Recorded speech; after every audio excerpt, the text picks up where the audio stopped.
In 1887, the world took a hidden turn, one that rewrote history and reshaped memory itself.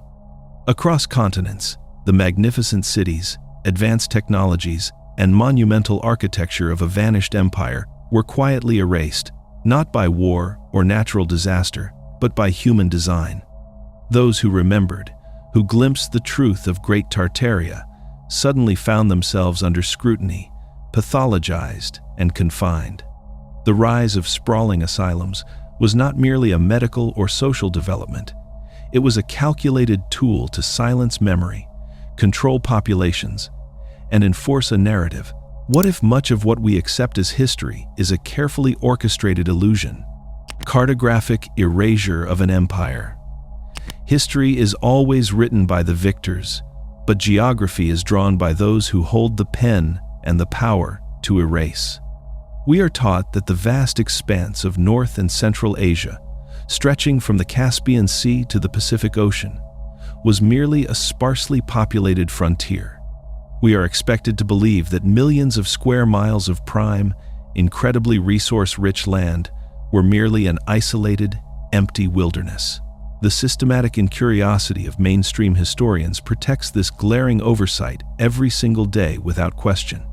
Yet, if you examine the atlases of the early modern period, a massive, unified presence dominates the landscape. This was Great Tartaria, an empire whose sudden vanishing from human record defies natural political evolution. It was not conquered in a grand, documented war, nor did it slowly fracture under economic strain. Instead, it was systematically and deliberately shifted off the maps, erased through ink and institutional silence. To understand this cartographic assassination, we must look at the progression of European map-making. In the late 15th century, the widely circulated 1482 editions of Ptolemaic Geographia completely omitted the Tartarian name. Cartographers of that era relied on ancient Greco-Roman toponyms, labeling the massive eastern territories as Scythia and Serica. This suggests a profound disconnect between the reality on the ground and the academic consensus in Europe. But as exploration expanded, the truth could no longer be ignored by the mapmakers. By the 16th century, the sheer scale of this civilization forced its way into Western consciousness. In 1570, the renowned cartographer Abraham Ortelius published his groundbreaking atlas, the Atrum Orbis Terrarum. He prominently featured a sprawling territory spanning from the Volga River to the Pacific Ocean, definitively recognizing it as the kingdom of the Great Cham. This monumental acknowledgement, however, was short-lived. As the centuries progressed, a coordinated effort emerged to fracture this unified geopolitical entity into easily digestible, fragmented regions. The single, formidable empire was carved up on paper into Muscovite Tartary and Chinese Tartary, reflecting the encroaching administrative control of Moscow and the Qing dynasty. This was a paper conquest, an academic dismantling of a sovereign realm. The ultimate blow arrived in the late 19th century. If you look at the 1885 map of Central Asia by G.W. and C.B. Colton, the erasure is absolute. The legendary empire is completely gone, replaced entirely by precise, sanitized regional labels like Turkestan and Manchuria. The architects of modern geography simply redefined the unknown, wiping a global superpower from the collective memory. The ideological bedrock for exposing this massive temporal and geographical deception was laid in the 1970s by the Soviet mathematician Anatoly Fomenko. Through his new chronology, Fomenko argued mathematically and astronomically that the entirety of human history is fundamentally shorter than traditionally believed. He proposed that most historical documents prior to the 17th century are elaborate fabrications created by European monarchs and the Vatican. Within this radical framework, the true name of a massive Slavic Turkic empire was hidden to deliberately diminish its historical importance and pave the way for a fabricated Western timeline. Fomenko tore away the academic hand-waving, revealing that the destruction of Tartaria was not just a loss of territory, but the total theft of human heritage. Buried cities and engineering cover-ups. We move from the paper erasures of cartographers directly into the physical stone of our streets. Modern architectural historians confidently dismiss the partially submerged megaliths found across the globe as mere daylight basements designed for ventilation and servant quarters. This institutional maneuvering asks us to believe that master builders in wildly different climates simultaneously decided to construct magnificent entryways and intricate windows facing directly into the dirt. Instead of accepting this weak academic deflection, look closely at the masonry. You can walk through Boston, Istanbul, and St. Petersburg and observe the exact same subterranean window phenomenon. Massive, intricately carved granite blocks form ground floors that are inexplicably submerged, sitting several feet below modern street levels. A unified global disaster, a massive deluge of sediment, offers a physical mechanism for this worldwide architectural burial, challenging the narrative of localized design choices. Faced with miles of submerged architecture, 19th century authorities initiated unprecedented municipal engineering projects under the guise of infrastructure improvement. These massive public works read less like civic upgrades and more like coordinated operations to bury the remnants of the old world. During the 1850s and 60s, the Chicago grade raising saw entire city blocks physically lifted using thousands of hydraulic jacks. The official story claims this was necessary to install a modern sewer system above a swampy natural grade. This effectively normalized the act of burying perfectly functional ground floors across the rapidly expanding metropolis. Similarly, the Seattle Underground project involved rebuilding the city sidewalks an entire story higher than the original ground floors, effectively turning main entryways into dark, subterranean basements. In Galveston, Texas, the 1900 storm surge project served as another massive mechanism for submerging original ground-level features beneath thousands of tons of new topsoil and infrastructure. These staggering feats of earth moving permanently safely hid the cataclysmic sediment layers from public view. The final phase of this physical reset involved the grand, supposedly temporary structures built for the spectacular world expositions. Adherents of the historical reset recognize these sprawling sites, such as the 1915 Panama Pacific International Exposition, not as temporary fairgrounds, but as surviving capital cities of the old empire. They represent the true pinnacle of an administrative society that prioritized monumental stone aesthetics and complex atmospheric engineering. These magnificent structures were then repurposed to teach a falsified history before being systematically demolished to hide the evidence. We are told these massive neoclassical complexes were built rapidly using staff, a cheap mixture of plaster of Paris and hemp fiber applied over wood frames. This flimsy explanation stretches credulity. The legendary Tower of Jewels, encrusted with over 100,000 shimmering glass jewels, is dismissed as a temporary celebration rather than a surviving architectural masterpiece. By labeling these advanced, intricate metropolises as temporary plaster illusions, the new authorities could openly celebrate in the lost ruins of the old world before tearing them down completely, erasing the physical proof of a far more advanced global civilization forever. Weaponized. Assylums of 1887.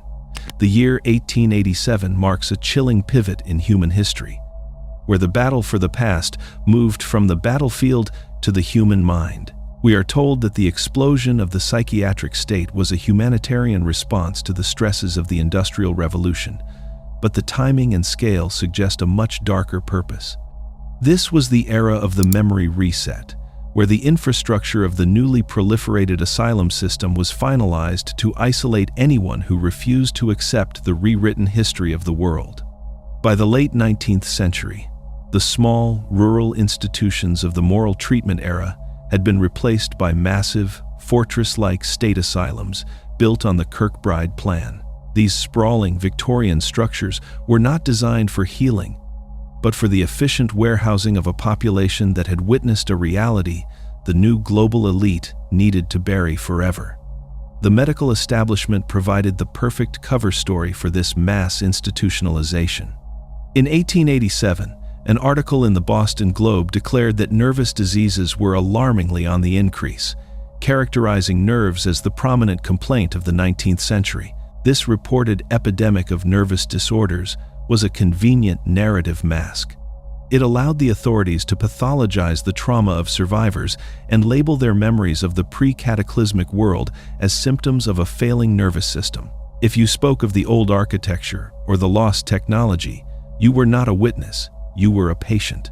This transition from social support to institutional confinement ensured that the living links to the Tartarian past were physically removed from the public sphere, just as the new history books were being printed. To maintain this facade, the state weaponized subjective diagnoses to legally commit anyone who challenged the institutional consensus. Terms like religious fantasy and hysteria became powerful tools of social control. The case of Elizabeth Packard serves as a haunting example of this system in action. She was institutionalized by her husband for her divergent religious beliefs, illustrating how easily the sane could be trapped within a psychiatric system that lacked legal protections. Anyone expressing mental excitement over the old world spiritual systems or showing defiance against the historical reset was simply diagnosed and disappeared. These labels were used to silence the most vocal resistors, ensuring that their testimonies were dismissed as the delusions of the mad. As the 19th century closed, the trajectory of this control took an even more invasive turn. In 1888, the Swiss psychiatrist Gottlieb Burckhardt performed the first modern experiments in psychosurgery. While mainstream medicine often views these early procedures as isolated failures, they represent the beginning of a terrifying attempt to literally cut the memories out of the surviving population. This era saw the birth of a belief that the mind could be surgically altered to fit a prescribed reality. By combining mass institutionalization with the threat of neurological intervention, the architects of the reset created a high-stakes environment where remembering the truth was not just dangerous, it was a one-way ticket to the depths of the asylum. Demographic engineering of new generations. With the previous generation of witnesses silenced within the walls of the asylum system, a critical question remains. Who was left to inhabit the sprawling, grand architecture of the empty cities? The answer lies in one of the most massive and coordinated demographic shifts in human history, often masked as a simple act of 19th century charity. This was the era of the orphan trains, a state-sponsored mechanism of demographic engineering designed to import a blank slate population into a world they did not build. By removing children from their origins and distributing them across the continent, the new administrators ensured that the next generation would have no memory of the old world, inheriting instead a carefully fabricated history designed by their new masters. The catalyst for this movement was the sudden and unexplained explosion of homeless and destitute children in major urban centers. By 1850, New York City alone was reportedly overrun by an estimated 10,000 to 30,000 street children, often referred to by the authorities as street Arabs. The official narrative, championed by Charles Loring Brace and the Children's Aid Society, claimed these children were the unfortunate byproduct of immigration and urban poverty. However, seen through the lens of a societal reset, these children appear more like foundlings discovered in the wake of a planetary cataclysm. Brace argued that the only way to save these children from the debauchery of the city was to send them far away to be raised by morally upright farm families in the Midwest. The sheer logistics of this operation are staggering. Between 1854 and 1929, approximately 200,000 children were systematically relocated from the eastern United States to the rural West. This was not a small-scale local effort, but a massive, long-term logistical undertaking that spanned 3/4 of a century. These children were loaded onto trains and sent to remote towns where they were often lined up on platforms for local families to inspect and claim. This process effectively severed their ties to their biological families and their cultural heritage. creating a vast population of individuals with a complete break in their personal and historical continuity. This memory-wiped generation became the ideal inhabitants for the dug-out ruins of the West and Midwest. They were moved into cities featuring grand neoclassical courthouses, massive stone post offices, and complex urban grids that far exceeded the primitive technology they were taught existed at the time. Because they were raised in isolation from the survivors of the Old World, they had no reason to question the origins of the magnificent stone structures they occupied. They were told these buildings were the recent work of pioneers and local craftsmen, and they accepted this fabricated history as absolute truth. By the time these children reached adulthood, the erasure of the Tartarian past was complete, as the new population possessed only the memories and the education provided by the very institutions that had orchestrated the reset. Monolithic machines of free energy. The grandeur of the Gilded Age was never about mere aesthetic vanity or the display of wealth. When we look at the soaring heights of the 19th century cityscape, we are looking at the remnants of a functional, monolithic machine. The architectural engineering of that era was designed for a purpose far more profound than providing office space or housing for the elite. These structures were the primary components of a global, etheric grid, meticulously crafted to harvest free energy directly from the ionosphere. The elaborate ironwork, the gilded pinnacles, and the needle-like spires that dominate the horizon were not decorative flourishes. They were sophisticated atmospheric antennas, conductive systems engineered to draw electricity from the very air we breathe. This was a world of clean, wireless power, a heritage that was systematically dismantled and replaced by the combustion and wires of the new administrators. This energetic infrastructure extended into the acoustic realm, turning entire cities into harmonic environments. The massive metal bells found in cathedrals and municipal towers across the world were not intended for simple timekeeping or religious signaling. They were frequency resonators, precision instruments of acoustic urbanism. When these bells were struck, they generated specific sound baths designed for the healing and stabilization of the population. The resonance of these massive bronze and iron castings acted on a cellular level, maintaining the health and equilibrium of the citizens. To further catalyze this collection of free energy, the masters of the Old World utilized a mysterious substance known as red mercury within the decorative peaks of their most prominent buildings. This catalyst allowed the architectural antennas to operate with a level of efficiency that modern science struggles to replicate, turning every grand building into a self-sustaining power station. This global grid was anchored by the most misunderstood structures in our history, the star forts. While mainstream historians define these complex, polycentric designs as a 16th century response to gunpowder artillery, their global distribution and geometric perfection suggest a far more advanced origin. These star forts are found with identical mathematical precision, from the Americas to the furthest reaches of Asia. They were not defensive walls, but massive power stations and geometric energy nodes. Their intricate, star-shaped patterns were designed to stabilize the energetic currents of the Earth, acting as the heavy hardware of a planetary power system. By reframing these monolithic ruins as functional technology rather than primitive fortifications, we begin to see the true scale of what was lost during the reset. We are living in the ruins of a wireless world, surrounded by the silent antennas of a stolen past, evidence of the final deletion. If the physical stones of our cities and the broken lineages of the orphan trains were not enough to convince you, we must now turn to the literal receipts of the administrative state. In 1957, a declassified CIA document surfaced that provides a smoking gun for the deliberate destruction of historical memory. This report, designated as CIA RDP 78-02771, was titled Anti-Islamic Propaganda in the USSR. While its title sounds like a standard Cold War intelligence briefing, the contents reveal a chilling mandate for the scientific revision of human history. The document details a specific directive issued on August 9, 1944, by the Central Committee of the Communist Party. This was not a suggestion or a request for academic debate.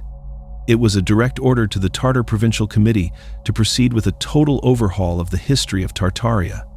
The language used in this directive is as clinical as it is terrifying.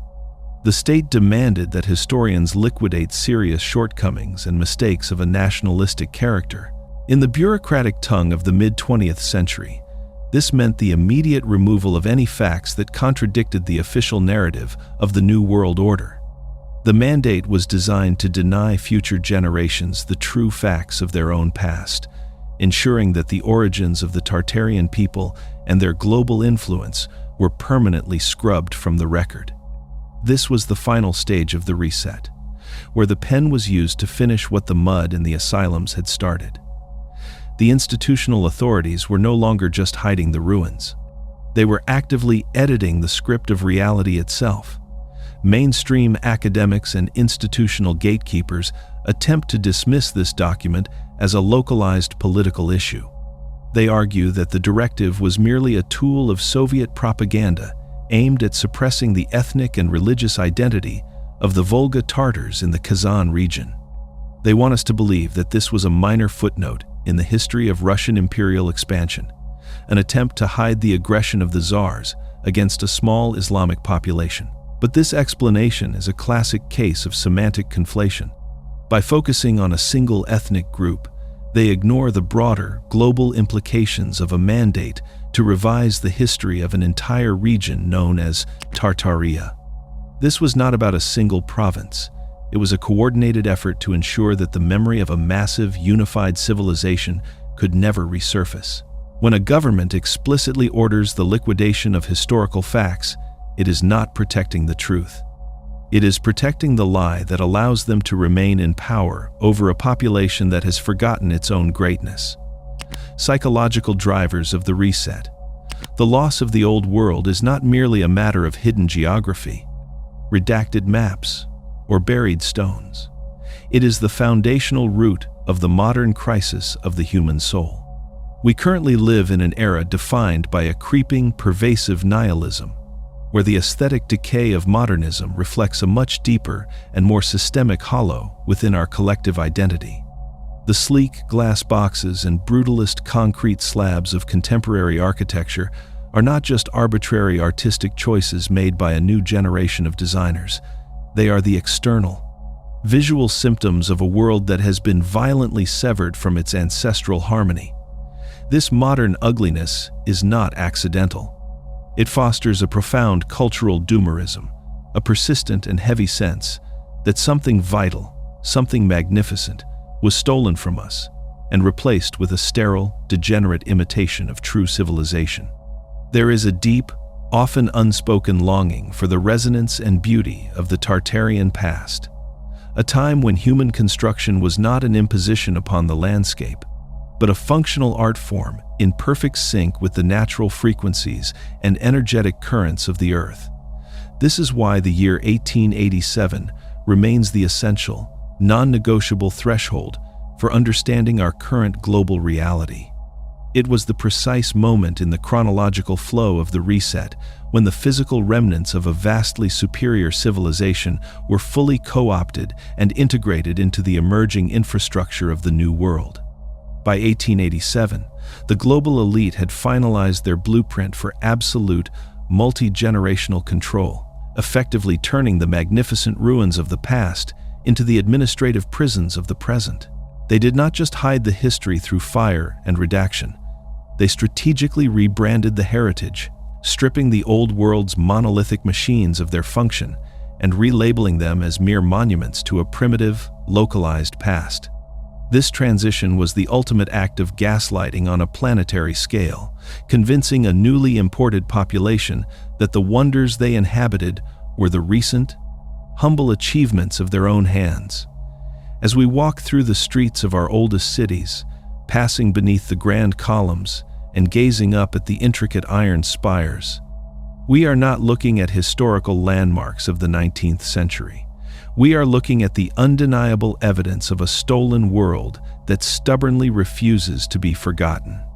These structures stand as silent witnesses to a suppressed reality, their very existence challenging the hollow narratives of the modern era. The reset of 1887 was the first decisive step toward a future of total synchronization. A world where every human thought and memory is managed by the same institutions that built the asylums and laid the tracks for the orphan trains.